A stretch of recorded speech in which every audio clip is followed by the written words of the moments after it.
Opinions that are stated confidently do not magically become facts.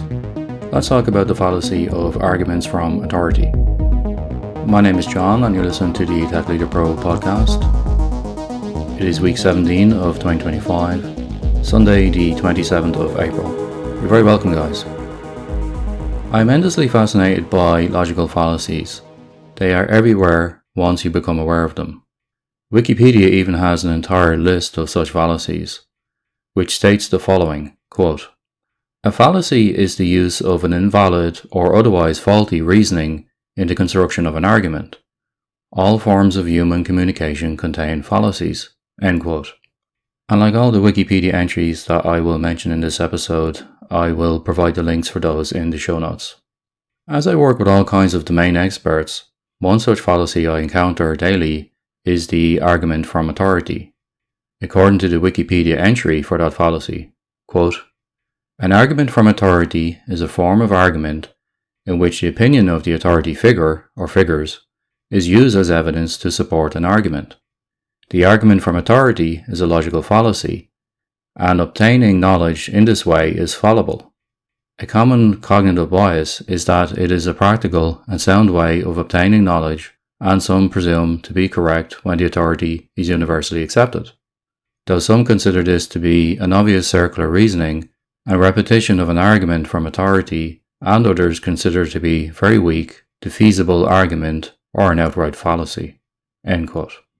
So in plain English, we tend to have some reverence for authority figures, especially domain experts, and we tend to defer to them in terms of accepting what they say to be factual, which of course is dangerous and can in fact be a fallacy. It is therefore important to remember that opinions stated confidently are not facts. Instead, they are still opinions. In the wider media, especially in politics or economics, we see this appeal to all kinds of experts on a regular basis.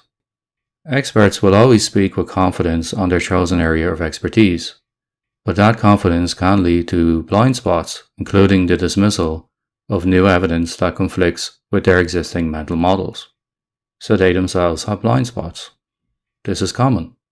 More sinister than that, some people will lie with such confidence that they will convince their audience. This is the basis of all so-called confidence tricks employed by scammers and conmen. According to Wikipedia, quote, "A scam or confidence trick is an attempt to defraud a person or group after first gaining their trust," end quote. It is much easier for a conman to gain such trust when they are speaking from a position of authority. So how do we solve this? As a leader, you need to ask your team to validate facts via evidence from multiple sources, then present their findings back to you. Don't just trust a single authority. Don't just trust a single expert. They can have blind spots even when they have good intentions. Such validation checks become especially crucial if you are making a strategic decision based upon such evidence. These fallacies are everywhere, guys. I find it really fascinating, and I recommend you have a read through that list of fallacies from Wikipedia, and you'll be surprised how many that you see on a daily basis. You just never had the terminology to name them and call them out before. But that's exactly what we all need to do. We need to call them out.